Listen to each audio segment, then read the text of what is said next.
السلام عليكم ورحمة الله وبركاته. ازيكم حبايب قلب؟ عاملين ايه؟ يا رب تكونوا بخير، وحشتوني كتير وبحبكم كتير كمان في الله. النهاردة يوم جديد بفناجين جديدة وابراج جديدة. النهاردة 19/1 فنجانك جديد وحصري على القناة على صفحة الفيس يا برج الحمل. ولو لسه ما اشتركتش بتمنى وجودك معايا بتفعيل الجرس على الكل عشان يوصلك كل الاشعارات، وكمان تكون من ضمن اسرتنا اسرة ام مازن في عالم الروحانيات، وكمان عشان يوصلك كل اشعار بكل فنجان انا بنزله ليك. اصحاب برج الحمل صلوا على رسول الله عليه افضل الصلاه والسلام. اتمنوا الخير لنفسكم باذن الله تلاقوه، ونقول بسم الله الرحمن الرحيم ونتوكل على الله. وبصراحة يعني أنا شايفة فنجانك مقسوم نصين، بس الرموز بتاعت فنجانك كلها واضحة. أولا أنا شايفة في حروف، في حرف الف وحرف العين وحرف القاف وحرف النون وحرف الألف، وفي اسم محمد متكرر عندك، في اسم أحمد متكرر عندك، في اسم ليلى، في اسم فاتن.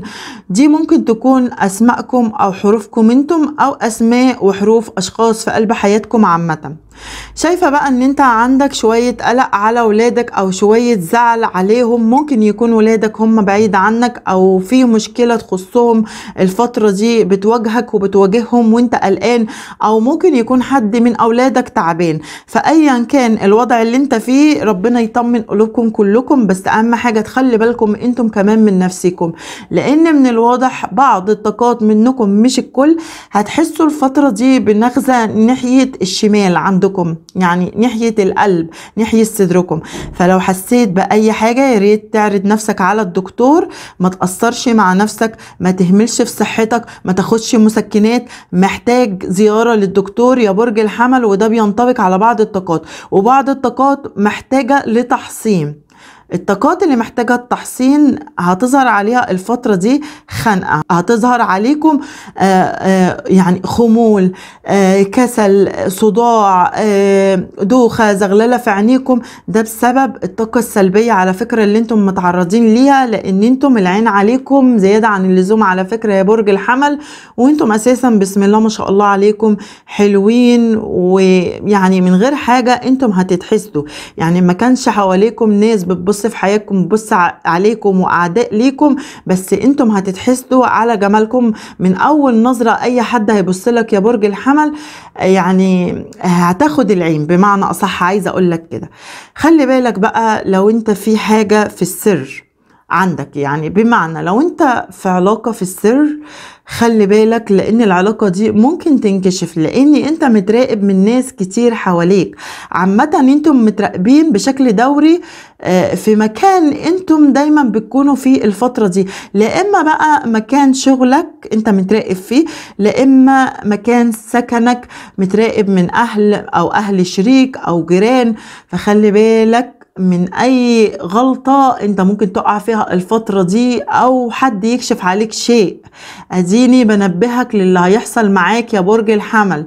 برج الحمل انا شايفة امورك حلوة وماشية جميلة، بس انت عندك اعداء، وفي عدو بالذات هيجي يوصل لك كلام، والكلام ده مش صح، الكلام ده غلط. ما تخليش اي كلام يحركك ناحية عداوة لشخص معين، او يحركك ان انت تاخد موقف مع حد غير لما تتأكد ان الكلام اللي وصل لك ده صح. ماشي؟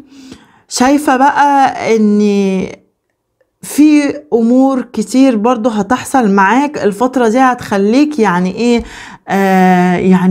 يعني ايه بس متضايق او مخنوق او قلبك مقبوض. الحاجة دي هي كوابيس على فكرة. بعض الطاقات منكم في كوابيس بتجيلكم الفترة دي. هتحلموا ان انتم بتقعوا من مكان عالي، هتحلموا بحيوانات بتهجم عليكم، هتحلموا بأحلام جنسية. كل ده على فكرة بسبب مس عاشق عند بعض الطاقات منكم، بالذات كمان الناس اللي اسمتها متأخرة، اللي هم متأخرين في سن الجواز.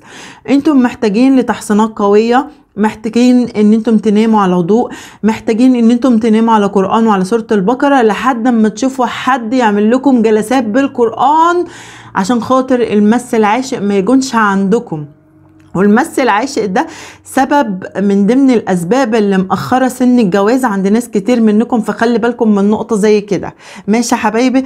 شايفة بقى ان في بشرة حمل بإذن الله عند ناس كتير منكم، وشايفة ان في نصرة في قلب محكمة بإذن الله، وفي نصر عندك على الأعداء كمان. عامة في حاجة حلوة هتحصل معاك الفترة دي، في خبر حلو انت هتسمعه، في أمنية عندك هتتحقق، والأمنية دي لما هتتحقق ليك هتحس ان ربنا راضي عليك، لان انت يعني ايه كنت فاقد الثقة شوية الفترة اللي فاتت بسبب ان ناس كتير ما وقفتش جنبك، بسبب ان ناس كتير اتخلت عنك، بسبب ان ناس كلت حقوقك، بسبب ان ناس كتير ظهرت حقيقتها ليك، فانت حتة الثقة كانت مهزوزة. لكن بقربك لربنا الفترة دي، بإن في حاجات حلوة هتحصل معاك، هتحس ان ربنا راضي عنك، في ناس جديدة هتكون في حياتك يا برج الحمل. اتفائل بالخير لان انت عندك خير كتير جايلك، كمان رضا ربنا هيكون عليك الفترة دي، في طرق كتير مفتوحة ليك كلها خير، في طريق سفر ليك على فكرة، في طريق في سمك كتير، في رزق منه كتير، في لمة عندك عائلية حلوة قوي قوي قوي. بس يعني في شخص في اللمة دي انت ممكن تحصل ما بينك وما بينه مواجهة، والشخص ده على فكرة هو اخ ليك او اخت ليك، ومن الواضح ان هو قاسي معاك قوي، وان هو بيفتري عليك يعني في الكلام. واقصد هنا يعني في فك الرموز دي الست منكم في اخ او اخت متسلطة ومش حبالك الخير وكرهاك، وبصراحة انتم ناس كتير منكم في حقوق متاخدة منكم من اخ او اخت او اهل، بالذات حقوق يعني الورث انتم مش واخدين حقكم، فخلي بالكم من نفسكم، هتتعرضوا لظلم على فكرة، ده لو ما كنتوش اساسا اتعرضتوا له، لان انتم بالفعل اتعرضتوا لظلم. ربنا يبعد عنكم كل شر. في حقائق كتير هتظهر ليك الفترة دي، هتظهر ليك ازاي؟ ان انت مش هتسعى للشيء، الشيء والحقيقة دي هتجيلك لحد عندك تحت رجليك يا برج الحمل. خلي بالك من نقطة زي كده، فركز قوي الفترة دي. في حمى إلهية والله العظيم عندكم، بعض الطاقات عندكم حمى إلهية، وبعض الطاقات هيكون في تواصل ما بينها كده وما بين ربنا، بمعنى الحاجة اللي انت هتحس بيها هتلاقيها على فكرة. فعايزة اقولك اعتمد على حدثك، يعني حتى لو حدثك ده بيقولك ان الشخص ده مش كويس ابعد عنه، يبقى لازم تبعد عنه حتى لو روحك فيه. اديني بقولك اهو من الاخر. عندك قلقانة عليك، ده لبعض الطاقات، وبتدعي لك برضو، يعني انت ماشي بدعوة ست كبيرة برضو في حياتك، وانت بتدعي لنفسك كتير يا برج الحمل، وانت مش عايز تظلم يا برج الحمل عشان ما تتظلمش، فانت نفسك بتصنع لنفسك يعني ايه طريق او مستقبل ليك يبقى فيه خير، وان انت ما تتعرضش لاي اذى بالخير اللي انت بتعمله مع ناس كتير. انت برضو بتدعم ناس كتير وبتهتم بناس كتير، رغم ان انت فاقد كده في حياتك اساسا. بس يا بخت اللي يعمل خير، الخير قاعد لك وهيترد لك اضعاف مضاعفة. عايزة اقولك ان في شهرة عندك على فكرة، في شهرة عندك، في موهبة عندك او شغل جديد انت هتخشه. في ناس كتير منكم عندكم امضة هتمضوها وفرحة حلوة من بعد الامضة دي، عشان الامضة دي انتم كنتم مستنيينها، وكان نفسكم فعلا في الحاجة دي ان انتم توصلوا ليها، وكنتم مصممين عليها، وفي بداية شغل، في بداية مشروع، في تغييرات عملية ومهنية ومادية عندكم، وفي رزق حلو جاي لكم على فكرة. بس احذر يا برج الحمل، انت ممكن تتعرض لاستغلال ونصب، وفي صديق قريب منك قوي هو ده هيستغلك وهينصب عليك، وانت هتكشفه على فكرة، ومش هتتعامل معاه تاني وهتطلعه بره حياتك. خلي بالك، انت عايز استقرار في حياتك، يبقى لازم تنظف حياتك من الناس اللي مش كويسة، وما تدهمش فرصة ان هم يكونوا في حياتك تاني. ماشي يا برج الحمل؟ برج الحمل بالذات الناس اللي عندها زعل الفترة دي من ناحية العاطفة، يعني عندكم زعل مع الشريك، عندكم لخبطة في أموركم العاطفية، الشريك عصبي معاك وانت عصبي انت كمان معاه، في مشادات بتحصل ما بينكم، بتجرحوا بعض، انت خلاص ارهقت وتعبت، بالذات لو الأبراج اللي انتم معاها أبراج نارية أو مائية.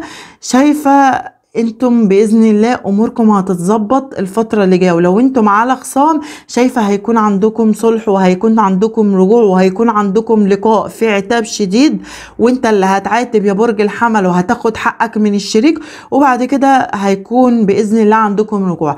اللي انا شايفاه ده بينطبق على الكل، بينطبق على جميع العلاقات، سواء متجوزين عندكم مشاكل، سواء في علاقات عندكم مشاكل، سواء حتى منفصلين، بينطبق عليكم على فكرة. ماشي يا حبايبي.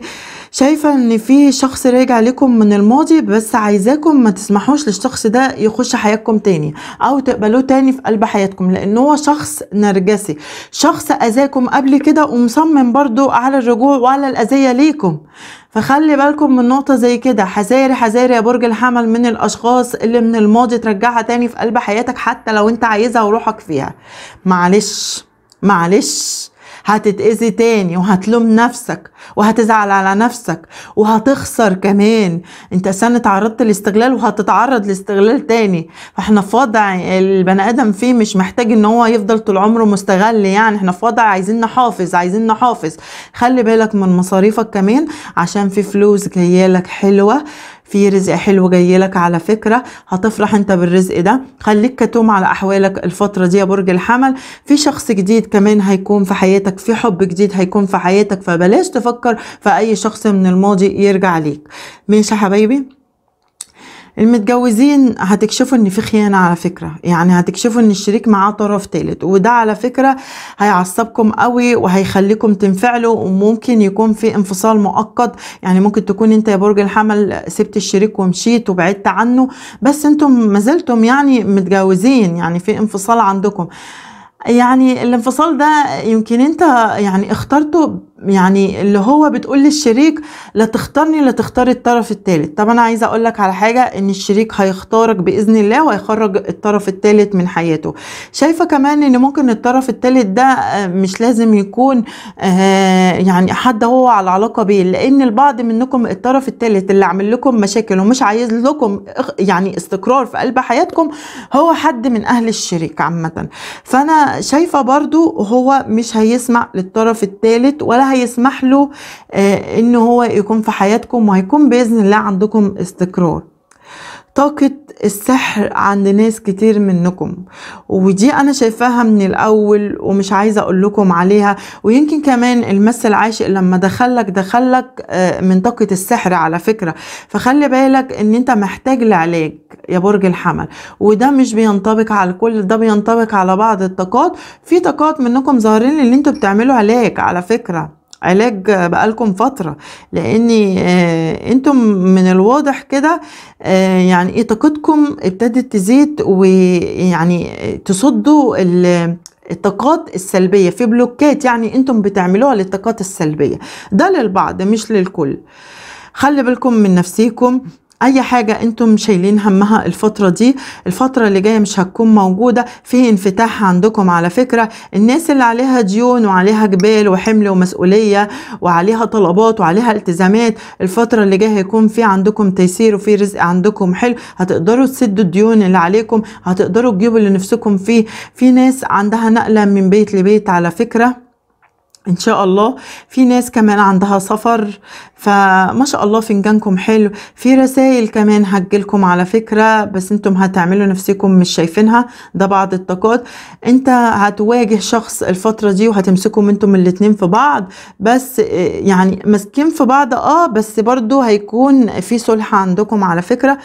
الطاقات النارية غالبة عندك في قلب الفنجان على فكرة، بالذات برج الأسد وبرج القوس. بص يا برج الحمل، خلي بالك من نفسك. برج العقرب برضو على فكرة بيبص عليك، بس برج العقرب ده من الماضي بيراقبك يا برج الحمل. بص يا برج الحمل، خلي بالك من نفسك، وما تنساش التشجيع واللايك، وقول لي الفنجان بينطبق عليك ولا لا، وقول لي اي حاجة انت عايز تقولها بس تكون ايجابية، عشان انا بحب الناس الايجابيين بس. ماشي يا حبايبي، ومع الف سلامة.